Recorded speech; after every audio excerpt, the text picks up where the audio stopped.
Assim como as demais partes do seu corpo, o cérebro também envelhece. Mas levar uma vida saudável e seguir algumas dicas importantes pode retardar esse processo.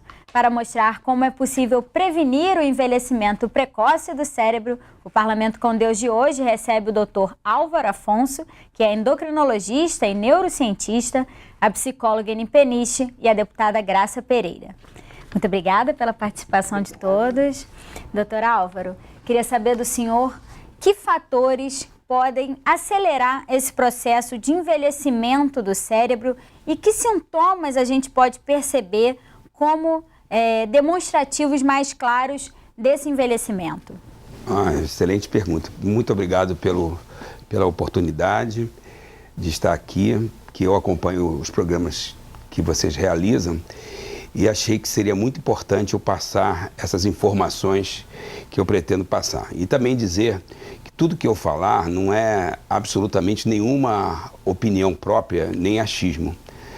São conclusões do último encontro da Academia de Neurociências. O que eu pretendo mostrar é que as pessoas não sabem que quando elas não estão com o cérebro funcionando bem, por exemplo, se elas estiverem muito deprimidas, se elas estiverem muito negativas, se elas estiverem muito desanimadas aqui, se elas estiverem muito esquecidas ou desfocadas ou desorganizadas e também se elas estiverem muito aceleradas, que hoje é uma coisa comum.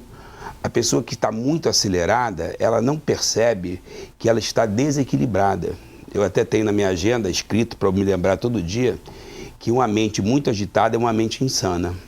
Então eu gostaria de compartilhar com vocês essas informações. Uma pessoa que está muito desanimada, desfocada, que está com gastrite, rinite, sinusite, esofagite, bursite, fibromialgia, que está com dificuldade de aprender, com dificuldade de trocar afeto. Hoje também é muito comum isso, as pessoas não estão conseguindo trocar afeto. Afeto é uma palavra que pressupõe uma energia invisível. Então as pessoas vivem numa certa superficialidade e dificilmente elas fazem vínculos afetivos. São sintomas também que o cérebro não está funcionando bem. Então, ganhar peso, perder peso, não ter um sono de qualidade, esquecimento, disfunções sexuais, baixo rendimento de aprendizado, de cognição, o estado de humor que muda, como muda de camisa, tudo isso são sinais que o cérebro não está funcionando bem e ele está degenerando. O que eu quero compartilhar é que se as pessoas tiverem o conhecimento, tiverem a informação, que nós chamamos de psicoeducação, e procurarem um tratamento, elas ganham cerca de 30 anos de vida, que é o tempo que o cérebro leva para precocemente envelhecer. Se as pessoas tiverem informação, conseguirem fazer o tratamento, o ganho de vida útil para a família e para a sociedade é aproximadamente 30 anos. Mas essa informação ela não existe na sociedade. Isso é importante dizer, porque 30 anos é muito tempo, né? É muita coisa. Então, e isso não significa que nesses 30 anos, que a pessoa morra antes desses 30 anos, mas que tenha uma vida, né, como o senhor falou, uma vida útil, participativa, saudável. A metáfora é assim. Se a pessoa tem, como você perguntou, né, uma disfunção cerebral, ela não está funcionando bem, ela não está interagindo bem socialmente, ela tem uma previsão de ser igual uma bola de canhão. Ela sobe e começa a decair como se fosse uma bola de canhão. Mais ou menos, desculpa, em que idade? As partes que o cérebro ele fica mais caótico, que ele funciona mais complicado, é no final de décadas. Então, entre 7 e 11 anos, entre 17 e 21, entre 27 e 31, 37 e 41. Então, nesses períodos, a probabilidade de aparecer o mau funcionamento do cérebro é muito grande. Se a pessoa tem o conhecimento, então ela pode buscar ajuda e conseguir tratar o cérebro que está funcionando mal para que ela não tenha prejuízo. Porque quando o cérebro está funcionando mal, ele produz determinadas substâncias que fazem os neurônios inflamar e fazem os neurônios até mesmo se suicidarem. Porque o neurônio, quando ele percebe que ele não está funcionando corretamente, ele tem o mecanismo de explodir, de se destruir para preservar o sistema. ele faz um sacrifício, vamos dizer assim. Então, no período que a pessoa está funcionando mal, afetivamente, profissionalmente, está somatizando muito, está cheio de queixas, que vai ao médico, o médico diz que não tem nada, está cansada, está fatigada, está falando muito agitada, sem ouvir, sem esperar a volta da comunicação. São sintomas que a pessoa tem que pedir ajuda. E o que a neurociência descobriu e confirmou, cientificamente não há nenhuma dúvida, é que se a pessoa for corretamente medicada, no período que ela está com os episódios de mau funcionamento do cérebro, ela ganha aproximadamente 30 anos de vida. Agora, não é 30 anos de vida de quantidade de tempo, é qualidade de vida. Agora, a gente precisa disseminar as informações. Porque qual é a crença popular? Que a pessoa piorou porque ela usou determinados medicamentos. Quando, na realidade, cientificamente é o contrário. Ela piorou porque ela não se tratou, ela não usou os medicamentos. Mas a crença popular é que o medicamento fez mal àquela pessoa. Quando, na realidade, a gente sabe que a doença é uma doença crônica, ela é cíclica, ela tem até períodos que você pode fazer a previsão que ela vai acontecer, só que ela não é tratada por falta de informação.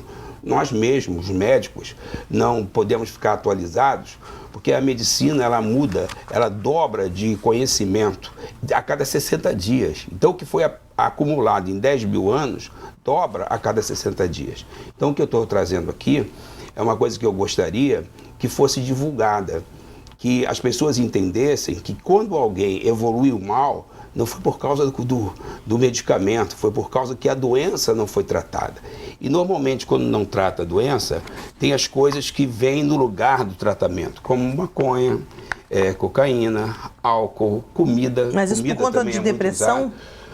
O mau funcionamento do cérebro. O mau funcionamento do cérebro pode ser depressão, que é bastante comum, mas também pode ser uma forma de depressão, que a doutora Eni fala, que é a depressão agitada, que é a pessoa muito agitada e está depressiva, mas uma depressão numa fase que a gente chama de mania, que é extremamente comum. Você não vê pessoas que querem emagrecer e vão procurar médicos que são chamados de doutor Ratazana, doutor Caveirinha. Aí elas vão ao médico tomar um remédio que se chama mata-rato. Ainda leva as amigas inteiras. Isso já é um sintoma que a pessoa não está funcionando bem. Esquecimento também, você esquece o nome. É muito comum a gente conversar e, poxa, como é o nome do fulano? Isso também é um sintoma que o cérebro está começando a envelhecer? Vamos lá, assim, esquecimento, dificuldade de aprender, pessoas extremamente teimosas, ou o inverso, pessoas que mudam de opinião, mudam de ideia, num período de 24 horas, várias vezes, pessoas que mudam de um dia para outro, de uma semana para outra, de um mês para outro, pessoas que mudam a sua maneira de ser, pessoas que somatizam o tempo todo, gastrite, colite, queda de cabelo, vertigem, fibromialgia, isso faz parte. E principalmente a cognição, a dificuldade de você se manter competitivo. E tem as coisas que entram indevidamente, como o crack, como a comida, como o álcool, que entram no lugar do medicamento. Então as doenças estão assim, intimamente ligadas ao estado de saúde do seu cérebro, lógico. É importante dizer estado de saúde emocional também, né? A saúde emocional, ela está misturada... Não, e a doutora Eni diretamente ligada à saúde física. E ela que é especialista em estresse é boa para falar sobre isso, porque esse estresse também vai envelhecendo o cérebro, né? É isso? Não, com certeza, uma coisa está ligada à outra, né, doutor? Nós somos um ser biopsicossocial. Então não tem como separar uma coisa da outra, e especialmente quando nós estamos desconectados, aí é que realmente vai surgir a tal da doença, né? Porque quando a gente entra num processo de consciência emocional e consciência corporal, aí nós mesmos detectamos que nós precisamos de ajuda. Porque quando a pessoa ela tá muito doida, muito, né, desligada de tudo, ela acha que ela tá ótima. Às vezes a gente conversa sobre isso, não é? Como é difícil, às vezes, conscientizar uma pessoa de que ela tá precisando de ajuda. É impressionante, a pessoa ela acha que ela tá ótima, sabe por quê? Ela tá com energia. Tá ela muito tá agitada, mas ela é assim Ela tá mesmo, fazendo né? um monte de coisa. Só que ela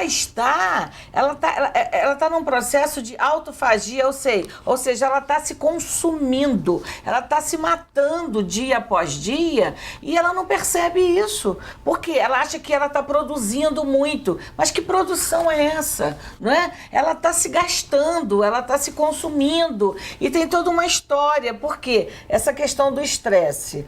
É claro e evidente que sem estresse não tem como se viver, né? Tem que morrer.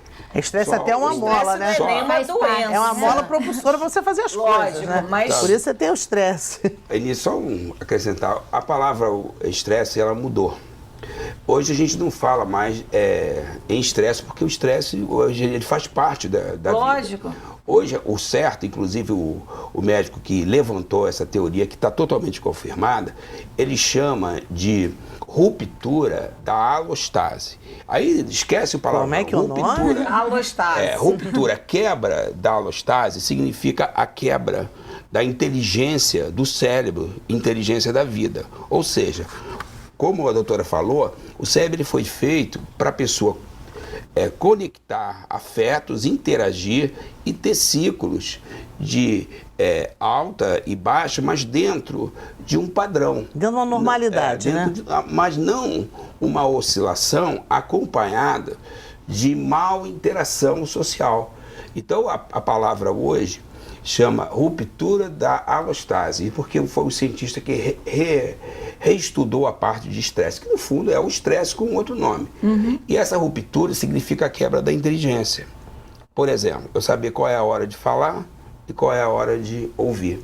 Eu saber que se alguém está me dizendo que eu preciso de ajuda, eu ter um ouvido para entender que eu preciso de ajuda.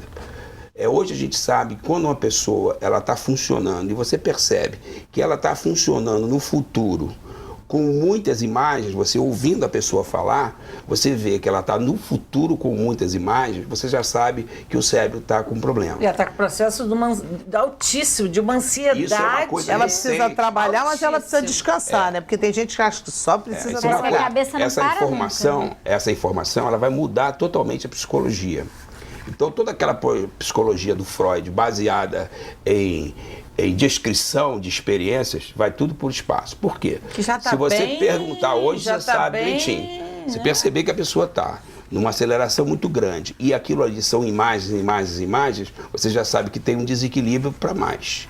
Se ao contrário, tudo que ela fala, tudo que ela sente, tudo que ela refere é relacionado ao passado e é relacionado ao sentir, ela está em outra fase, mas ela não está em equilíbrio. Ela teve a ruptura da alostase, ou seja, a inteligência, a sabedoria do organismo foi quebrada. O equilíbrio do organismo foi quebrado. foi Seria quebrado. A assim, de consciência uma forma. existencial, né? A sua existência, o seu estado presente. E como nós Eu tô mulheres temos essa existindo. tendência, né? Hã? Como nós mulheres temos essa tendência, né? Por conta de várias atividades. Não, isso é todos os gêneros, todas as... Mas a mulher também com várias atividades, casa, trabalho, filho, família, tudo isso misturado, ela realmente deve ter muito mais carga também emocional do que o homem, né? Eu acho que a mulher. Porque eu o acho homem que tem a aquele horário de mulher, ela trabalho e de se anula descanso. muito, ela se anula muito em relação a cuidar de si mesma. A mulher, ela bota para terapia o filho, o neto, ela acha que o marido precisa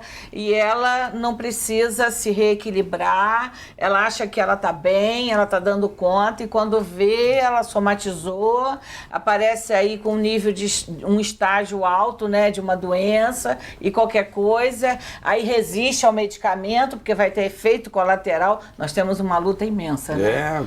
A gente às vezes precisa tirar e pegar a caixa do remédio, arrancar a bula, esconder, para que a pessoa possa tomar aquela medicação e sem ter aquela autossugestão da leitura da bula. Por quê?